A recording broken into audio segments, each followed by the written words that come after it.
So in this session, which lasts hopefully a little bit less than an hour, so you can take a break also before the next session. I will probably talk for 30-40 minutes, and then we have some time for questions and some break before the next session. So the core of this talk is now, let's see if we can minimize this one. Yeah. So the core of this talk is about processes. How do you manage processes? How do you communicate about processes? How do you customize because the different teams in your organization probably use different processes.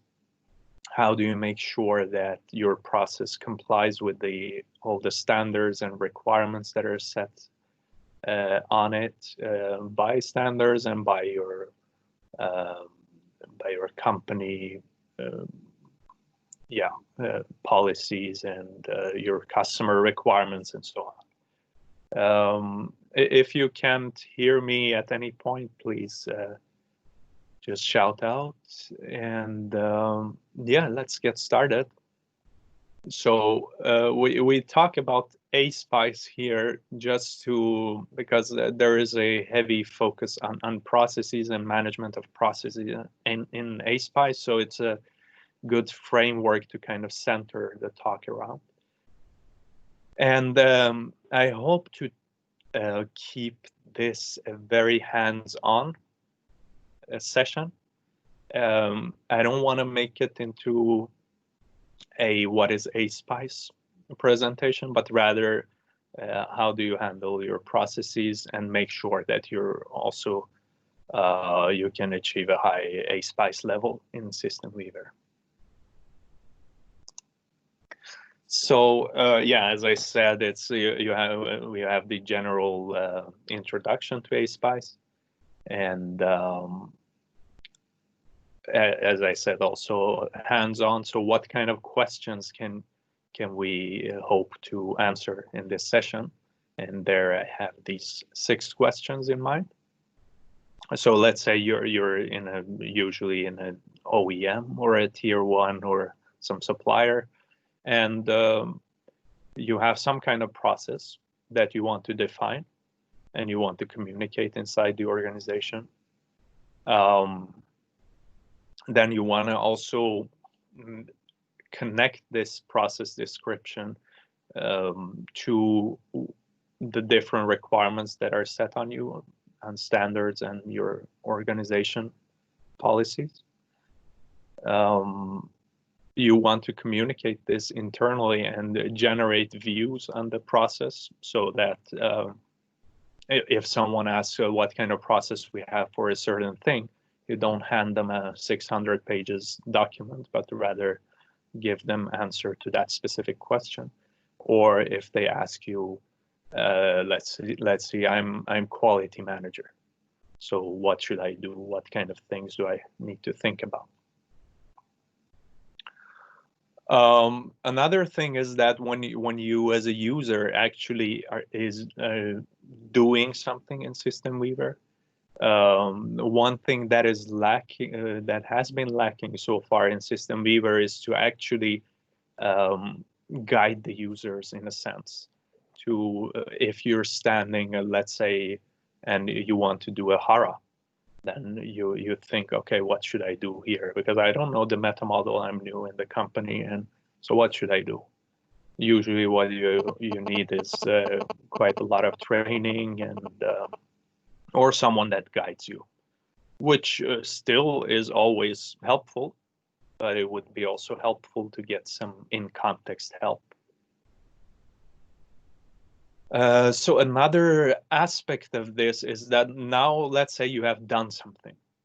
So you are thinking, okay, have I done enough in terms of is the thing that I have generated, is it kind of structurally complete and consistent?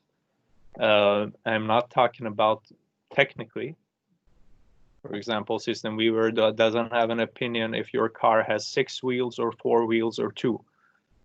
So it can't check that for you, but it can check whether you have analyzed all your requirements. So this is that kind of check that I'm talking about, more structurally and completeness from that aspect. And then we have the more technical review, which we have a prototype for. So the kind of the activity is quite simple. You have designed something, you have released it, release in the sense of SystemWeaver. And by the way, I hope that you're familiar with SystemWeaver to some extent, that you can follow my my talk. Otherwise, please stop me and ask something. You don't need to raise your hand because I don't see if you raise your hand, so just unmute and interrupt me. So in that sense, when you have done something, then you want to ask for a review of that thing, let's say a functional design. And then you want to have detailed review on the changes that have been made, and afterwards you want to know what kind of review comments you got and generate a review report. So all of these things are continuous things that need to happen all the time as the development is ongoing, but also as we see in the next slide, you also have this aspect of you have a prescribed process, which probably ideally will cover a big part of the activities that the different teams are doing, but it doesn't necessarily cover everything. That is one point. And it also, in many cases, it will allow for tailorization of the process.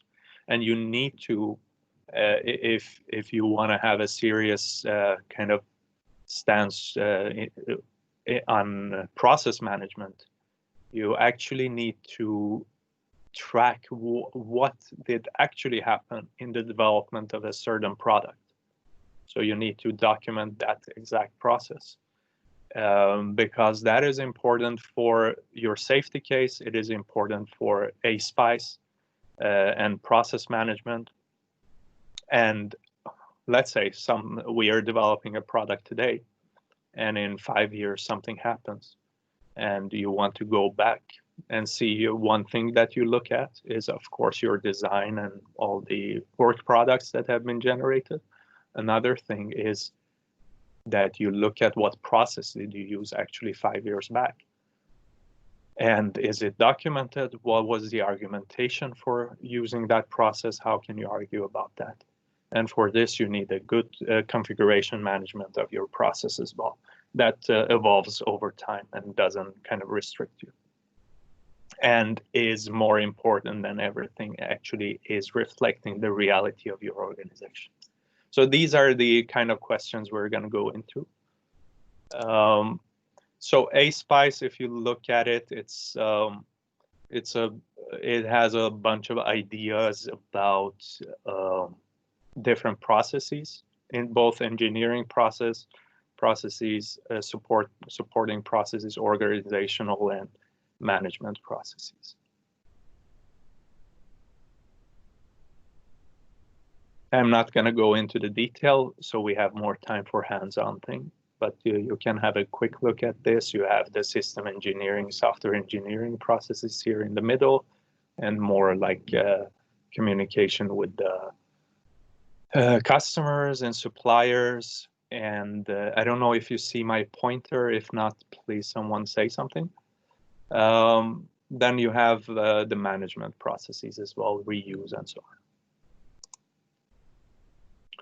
So, and then the idea is then that you have this kind of, what do you call them, capability levels, process capability levels. You have 5 of them in ASPICE. Level 1 is where your process is pretty much unmanaged, and it's just performing, making sure, okay, we can deliver whatever it is in an ad hoc way. And then you have level 2 when you start managing your work products and make sure they are being produced in a good way. Then level 3 is when you actually you have a central understanding and definition of your process on the organizational level, and it is deployed, and many teams follow it, and when you're not following it, you're documenting why you're not following it, and so on. And then you have level 4, where you have more quantitative measurements, where you actually can take a look at the activities in your process and the work products, and see what did actually happen from a quantitative perspective. Not only look at what people said happened, but to have a little bit more information from your tools. And level 5 is then to actually utilize this quantitative data that you're extracting to drive your process improvement for innovation in the process, in the product. This you're quite familiar with, most of you, I hope. You have the kind of V model, which I would say it talks more about levels of abstraction rather than the timing in the project. And as you see, there is one of the core building blocks of ASPICE is also this requirement on bidirectional traceability between all your work products. And also to make sure that things are consistent. So the red ones are about consistency. First of all, to have these mechanisms to delegate the work and relate back to the more abstract representation of your product, and then make sure that things are consistent, if not to update the more abstract representation and so on. So I'm going to jump into SystemWeaver now. I'm running a local copy of this. So I think this process model has been around for a couple of years now, and I hope that some of you are familiar with it. If not, also, you can stop me. A very simple model. You have a process which can have process steps, and then it can, if I stand here, it delivers something, it has a responsible role, and it can consume something. A very simple model. And then if you stand on each step, quite thin here, but you have a description of that step, and you can also have a,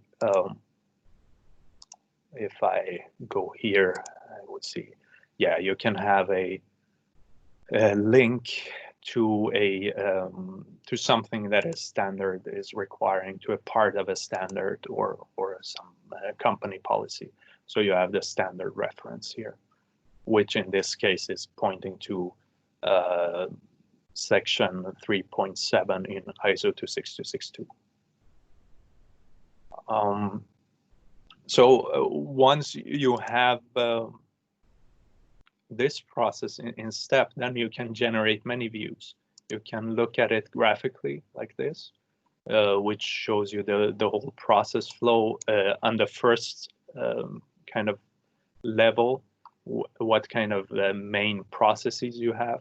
And then you can, of course, go further down and see detailed procedures about hazard analysis and risk assessment and how you handle it. You can double click here. In this case, you don't have anything under create hazard, no sub-steps, so it looks quite empty.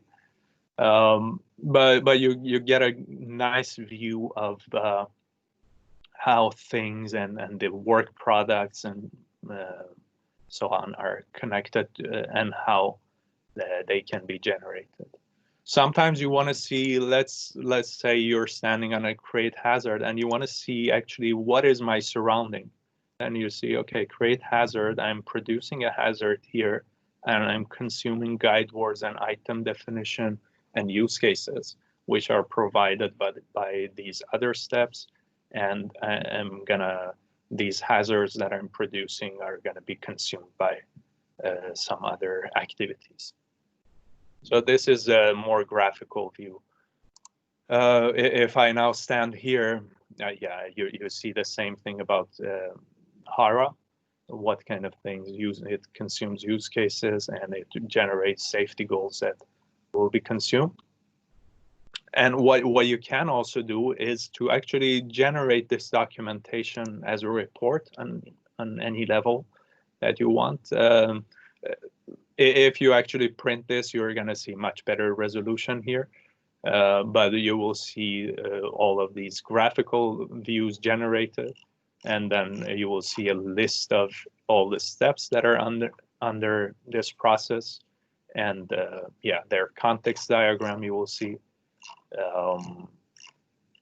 and you will also see the hands-on tool method specification, which helps you to actually guide the user.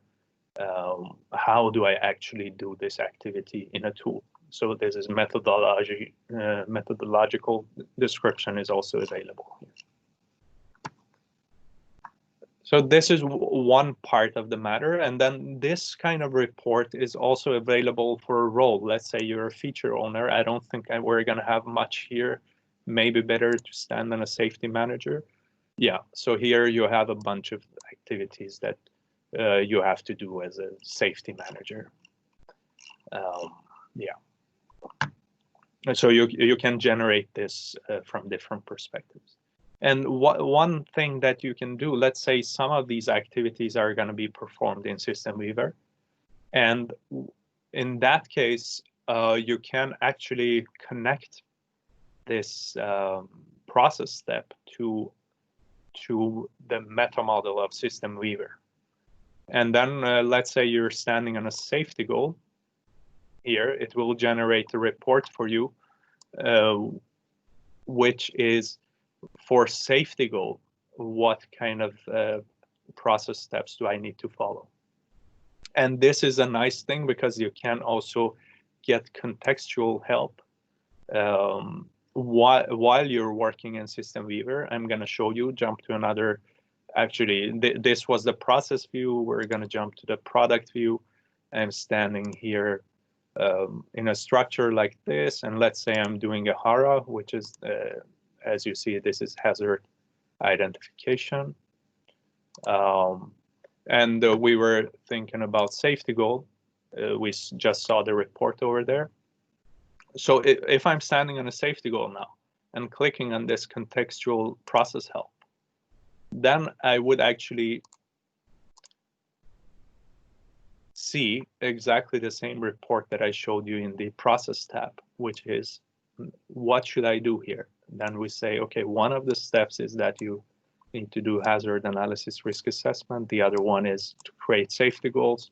This is the context for that, and this is the tool method specification for safety goals. So in this way, you're kind of guiding the user on what to do. And then one other thing is that this will answer question number 3 or 4 in the outline of the presentation that I was talking about. So and then the user does some things, creates the safety goals, does the HARA, and yeah, here I'm gonna get the help for HARA, not the safety goal.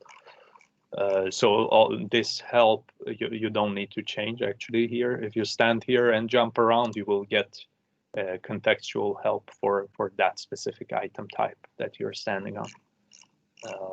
Yeah, here we get help for creating hazards.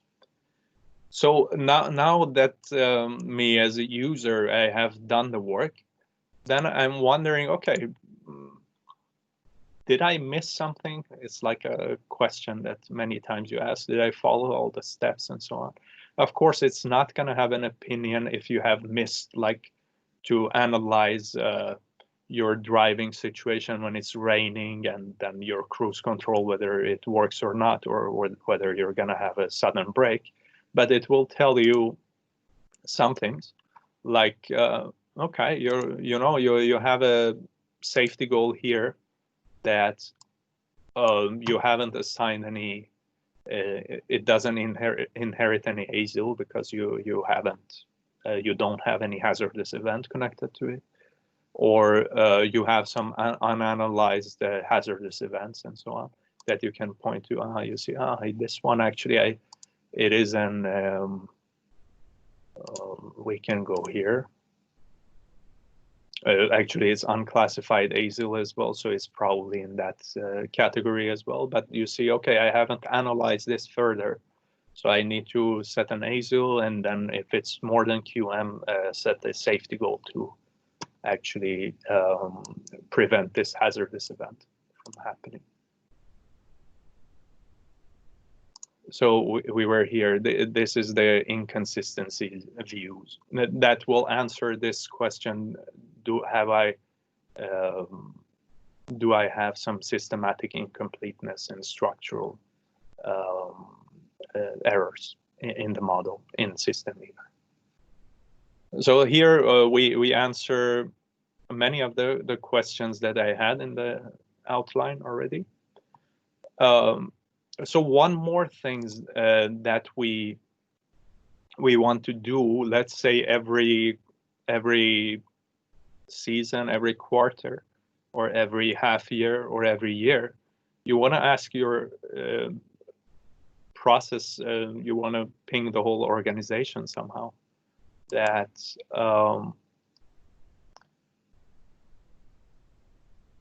here we have a process description. You ask them, do you actually follow these things? Or in the places where the process is not refined enough, it doesn't suggest any methods to perform any tasks. Then you're going to ask, what did you actually do? What kind of methods did you use? I'm going to interrupt myself 1 second and answer actually the second question also that we had on the outline, which was about the standard fulfillment. So one aspect of this is that when you're standing on the process that you have defined, and then as you saw, you can connect it to a definition of a standard.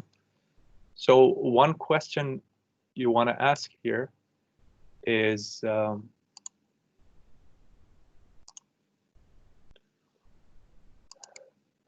which process steps are connected to which aspects or base practices in case of ASPICE, or which sections in ISO 262, and that you can the answer you can see here. But another thing actually, which is much more common, is that you want to see a list of everything that ISO 262 or ASPICE wants you to do, like this. This is a complete list of the sections in ISO 26262 standard. And these are actually the internal process steps that you are doing to make sure that you fulfill that part of ISO 262. And these are the internal work products that you're producing. This data that I have here is not complete, as you see. So you see that you have a lot of gaps here, which you need to address. Okay, so this was the answer to question 2. Now let's go back to the other question, which was the last question we had, is what did actually the organization do, and how can you make sure that you capture the results? And for that, we have prepared a questionnaire for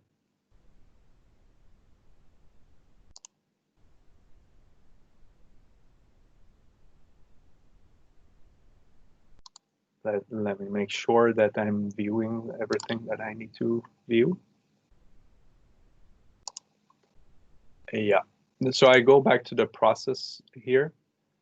So we have the process fulfillment area, which you have a bunch of process fulfillment questions, which is one is for ASPICE, the parts of ASPICE that are focused on a development team, and then you have the parts that are for management. So you have different kind of questions that you ask different people. So if we look at the development team, then ASPICE tells you to do some questions on system engineering. One of them is on requirement elicitation. And then you ask the team, do you elicit requirements on your system according to internal process, which is described in our process description. So this actually points to, if I click here, it points to the process definition that I showed you before. And then it says, okay, you answer either okay, not okay, and so on. I'm going to show you how they answer. And it also encourages you to, if you have any deviations or if you want to do something extra or write more details about how you actually follow the process, then we have created this area for configuration management of the process deviations. As you see here, then I have made some dummy structures here for team 1, they have some kind of a document where they document all their deviations and detailed processes, team 2 and management. So now I go back into this process fulfillment area. I hope I'm not jumping around too much, but feel free to interrupt me. So these are the questions we're going to ask the development team. Let's say we, for Q1 2020, we're going to ask these questions from team 1, team 2, and management. So we just create this here. We're using the test structure, and we're going to create an area for them to be able to answer. So those of you who are familiar with the test structure, you know you can do this in the result grid, or you can go to a specific question. This was the requirement elicitation question that we had up here. So team 1 is now answering to that question. And they are saying, yeah, requirement elicitation, we're doing okay according to the prescribed process. The system requirement analysis, we're not doing. And the system architectural design, we're doing according to the prescribed process. And once they have done all of this, then you get something like this. And they say, okay, green, red, and then you have some things that are out of scope for them. Then they have some things that are planned for the future. Then they have a point on documentation management. They say, okay with deviation. And then they can write a comment that we have documented this for Q1 team 1. So I copy this one. So they will say we have documented this in such and such document.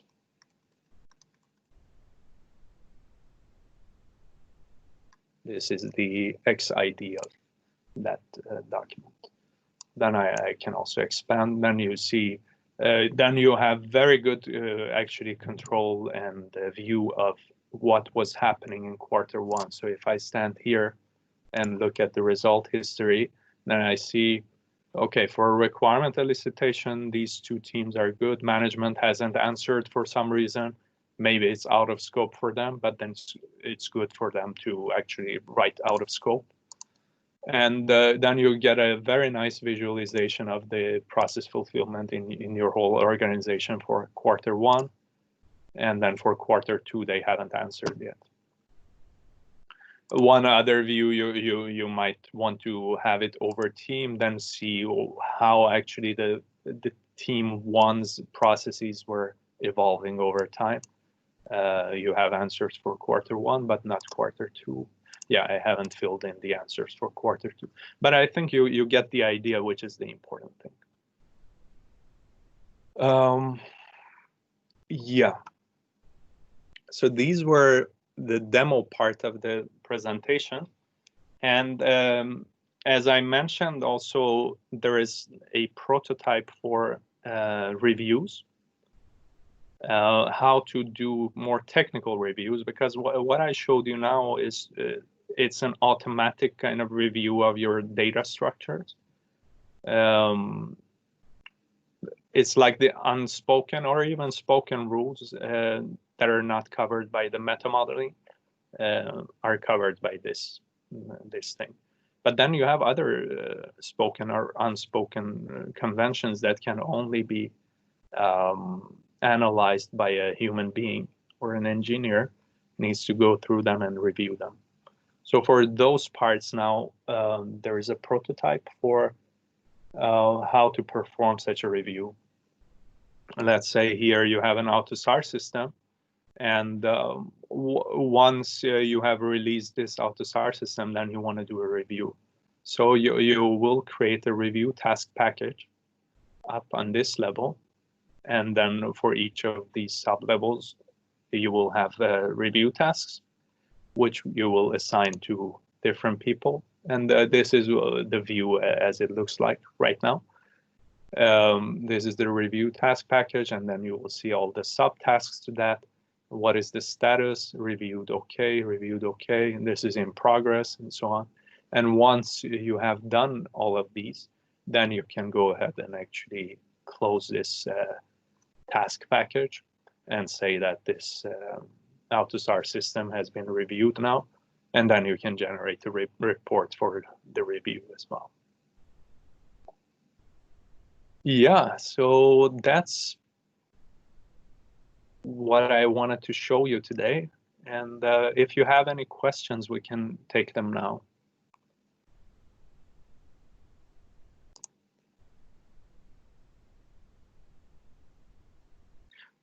Just let me see if I see the participant. Yeah, Hans, you are familiar with this process? Yeah, I'm quite familiar with this. Yeah. Yes.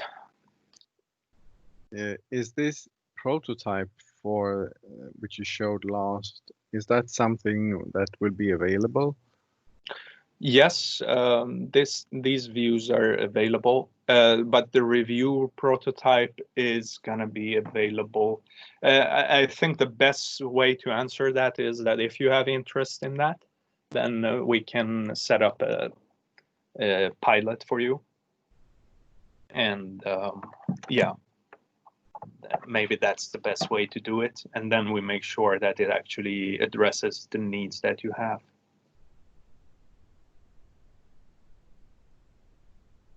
How does that sound? Interesting. You're interested in the review? You mean this? I think that first this of all, one. Yeah. No, I just wanted how much, how close is this to being sort of a standard product available for customers? Yeah. You mean so this one, right? Yes. You're talking about this specific one. I would say it's pretty close, and I say pretty because, to my knowledge, it hasn't been yet tested at any customer site, but it is ready for that stage now. Mm-hmm. I might be wrong. Maybe there has been a pilot with some customer. But that's the stage it is in right now. Perhaps I could comment on that. This is Mats. Yeah. I think you're right, Ali. I mean, it's basically developed in a first version, but it needs to be verified in some sort of pilot project, I think, to see that it actually meets actual needs. So I think if you're interested in that, that could be a good next step. Yeah. if I break in here, I mean, I would also like to ask also Hans, perhaps, I mean, your view on this process that Ali has been talking about, which you have been part of trying out. So what's your feeling from the sort of outside? Is this working? Is this a feasible way to handle processes in an organization, according to you? Yes, for engineering processes, I think it's fine. So you haven't really experienced problems trying to get the organization to adapt to this process. I mean, it's at the level where it's acceptable to engineers to participate. That's basically the question.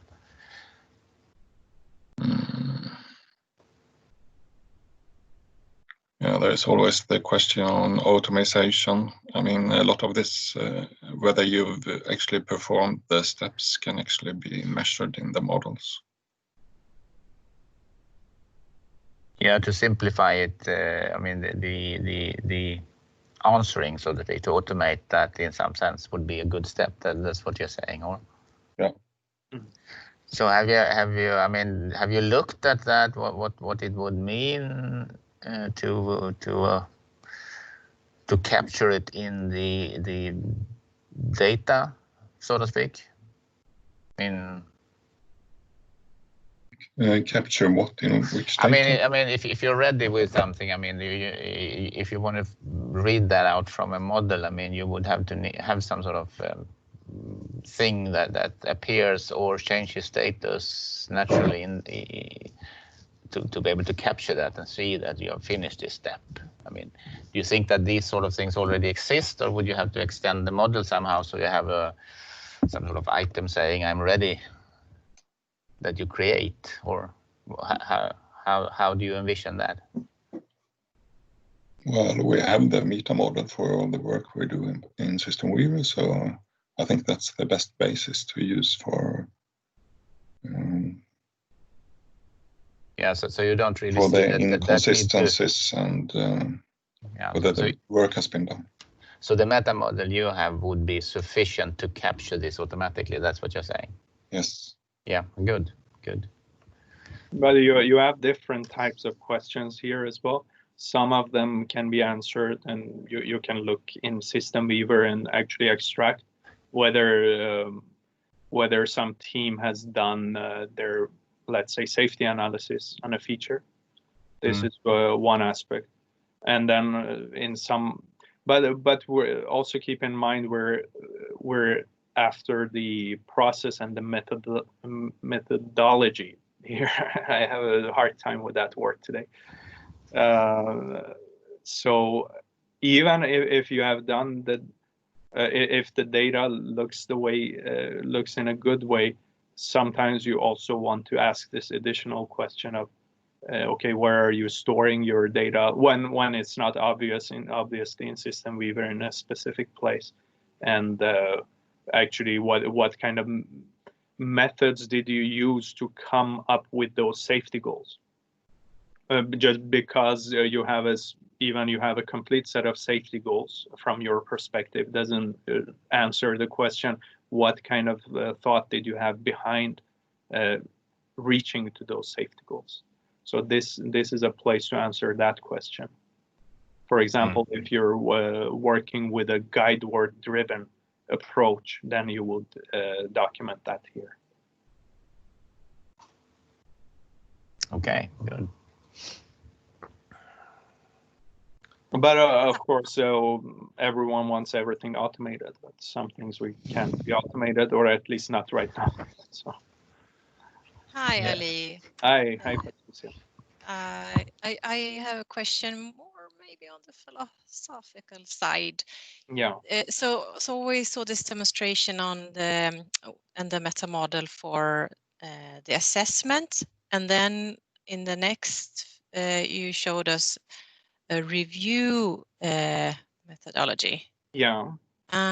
Do you see so what is the main difference, do you think, if you would look at it as in a meta model?